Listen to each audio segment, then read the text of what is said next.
Number 6, The Final Destination. When I first saw The Final Destination, I thought it was a good film. I thought it was a very solid, not great, not really good, but I thought very solid entry in the Final Destination series. In fact, I thought it was better than at least one of the other films in the series. But over time, like I've just come to see that it's definitely one of the least. There was like years between me watching like the first two times. I saw it when it came out. Then I saw it shortly after on video, and then there was like a number of years, between like those viewings and the more recent ones. And in that time between viewings, I noticed that people had were ranking it as one of the worst, and I was thinking like, what? I thought this is one of the better ones, not the best, one of the best ones, but one of the better ones. But then I saw it again a few years ago, like, yep. And then I saw it again very recently, just a few weeks ago. Like, I feel like I'm just totally like, I just don't like that movie very much now. It's definitely not a solid, good film. It isn't an awful film. I don't think it's awful. I think it does what it does in terms of being an entertaining film, but is it actually a good film? No. The characters in the films are the most, in this entry, are the most flattest. The Final Destination series isn't known for the most in-depth characters, but these characters are easily the most generic, the most flattest, and there's actually good actors playing these characters. But it's just I don't know. Like the kills are not very memorable for the most part. Not very inventive. Which is crazy because this entry was directed by David Ellis, who directed easily one of the best entries in the series. I don't know what happened. It also doesn't help with the 3D stuff that when you see it in 2D, which most likely you will be seeing in 2D, it just makes the shots look off and weird and odd and flat, and I don't know, just everything about this film is definitely just flat. Not bad, but not really good. Not good at all, really, for the most part, but at least it won't put you to sleep. At least I thought so. From this point forward, with the remaining entries in the ranking list, I think these films are all solid films, solid or greater, good movies. Number 5, the original Final Destination. This one is the one that started it all. I really do appreciate the more, in comparison to the later films, grounded aspects of the movie. It's definitely out there, but doesn't get too outrageous or exaggerated with the kills and the scenarios. I really do appreciate like the just a totally somber, completely dead serious vibe to this film. This film definitely, I would say, maybe the best protagonist of all the films, main protagonist. But then again, there's another film that I think could definitely rival that in terms of number one. But easily, Devon Sawa's Alex is one of the best characters in the series. Like he's awesome. You really feel his pain. You really feel the stress that he's going through of this situation. But he still managed to show range. He's not like this one-note sad guy or tortured guy. There's definitely levels to him. And there's a reason why Devon Sawa became a star with this film. The rest of the cast is really strong too as well. And this film is also the first one in the entry to showcase the great legendary Tony Todd as the part of Bloodworth. The kills are really good and creative. The tension at times you can cut it with a knife. This film is definitely awesome. I guess like the only real major drawbacks with the film is I don't know. I think like the climax is kind of on the weaker side of things. Not certainly not bad. But I think it's just fine. Like I think the real climax of the film, if you talk about emotionally, was like the sequence by the train, and I think that's where the film hits its peak. its crescendo and the actual technical climax of the film, just I don't know, it just feels very underwhelming, undercooked. But the film is definitely, I wouldn't say goes far as save. The film is definitely like rebounds to a high point with the very ending of the film. That final last shot in the film is definitely cinematic gold. One of the best like reaction shots. Well, a scene to get a reaction of audience I've ever seen in anything. It would be higher on the list, but I think the remaining entries, like they're just most of them are just inches within this one. They're all, like I said, from this point, they're all like really good films. Number 4 is Final Destination 3. I know some fans would say that this entry, which is a beloved one, is too low on the list. I'm sorry about that. But again, like I said, the other ones, they're not, they're all inches away from each other, just in terms of quality. Final Destination 3 is definitely easily near the top, if not at the very top, with in terms of the kills. These are definitely some of the most craziest and most intense and just indelible kills in the series. This entry has, along with Alex from the first Final Destination, this is Mary Elizabeth Winstead, I believe, in her first feature role as the main lead.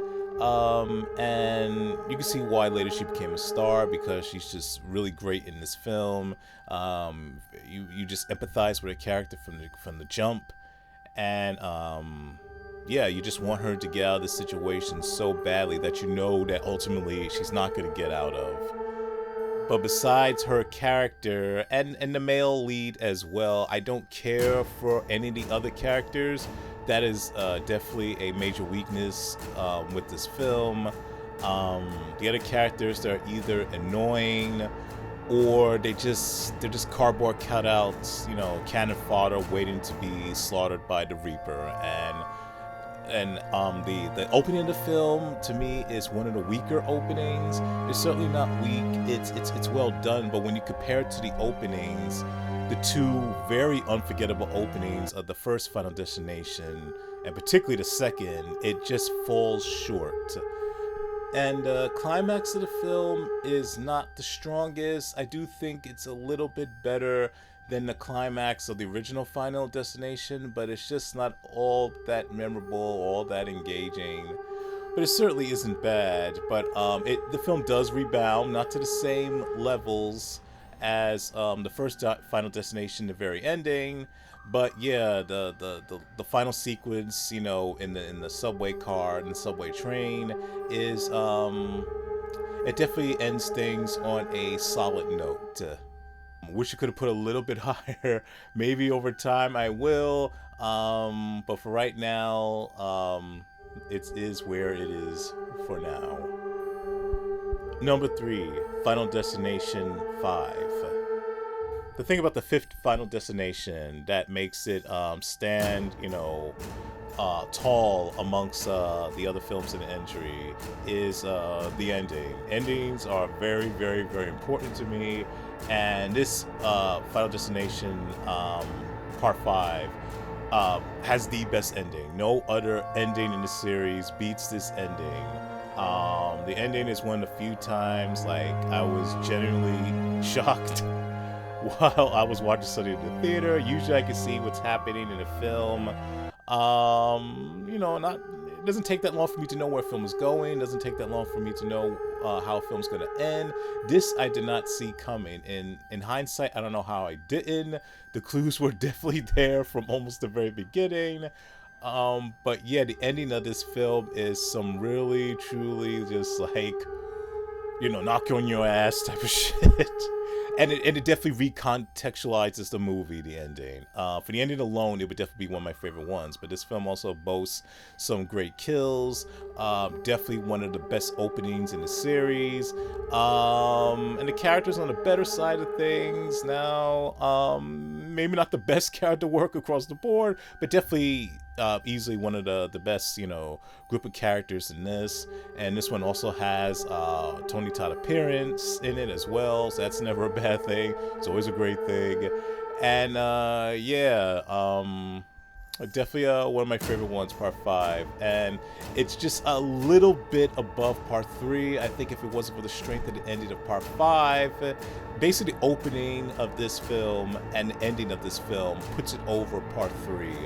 But if I had to probably compare the two without the ending of, the part 5's opening and ending, part 3 would be higher.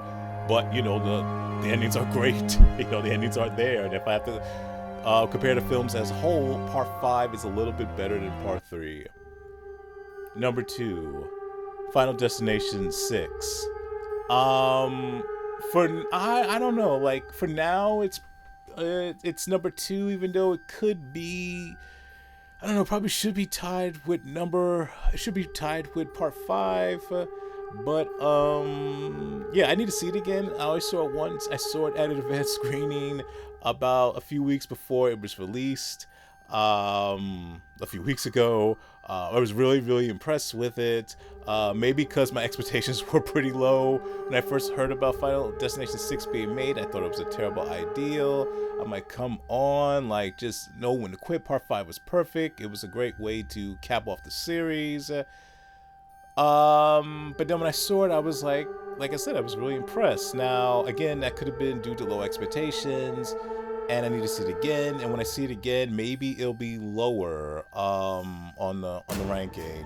I mean, really, I should amend what I'm saying and maybe put it like tied with part 5.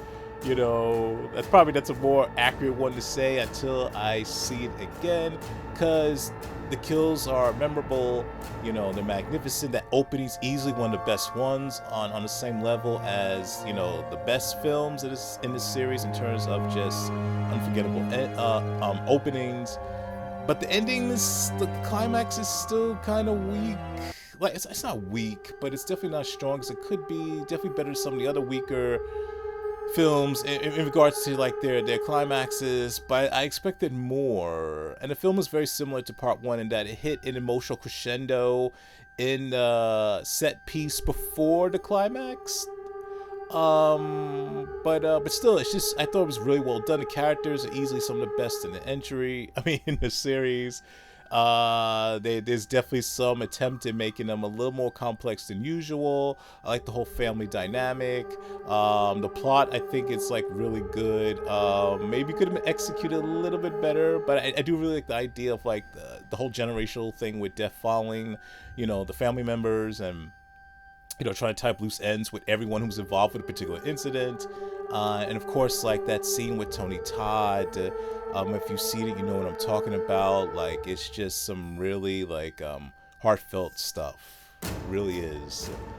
And yeah, this is definitely like, if you're going to bring back a series after a long period of time being dormant, this is the way to do it. And finally, number 1, Final Destination 2. Part 1 is the one, of course, that started this series. Without, part 1, we don't have a series. Part 1 is the foundation. But part 2 is I don't know, part 2 was like a reset for the series. It's like when you think about Final Destination, when you think about the template of Final Destination, like crazy, exaggerated, out there kills, a dose here and there of black comedy, just the absurdity of the situation, gallows humor, all that. Like, it was really part 2 that started it, and just like the crazy, ridiculous, bonkers openings of the films, part 2, started that.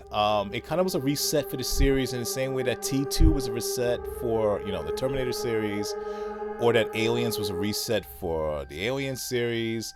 Like, the series was very different once these films, came up in their franchises, and the public viewed these franchises very differently because of these sequels.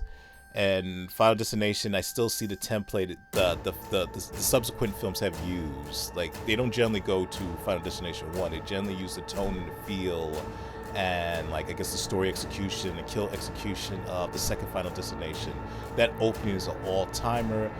Unquestionably one of the best openings to any film of all time. I remember seeing that in theaters, and the audience reaction to it just was out of this world. The characters, of all the characters in the film, the collection of characters, this is clearly to me the best one. They give every character a moment to shine in this film. They're definitely the most memorable. And I like the diverse array of characters in this. They're like all backgrounds, all ages, you know, just a variety of things. The story moves at a brisk pace. Not 1 second is wasted.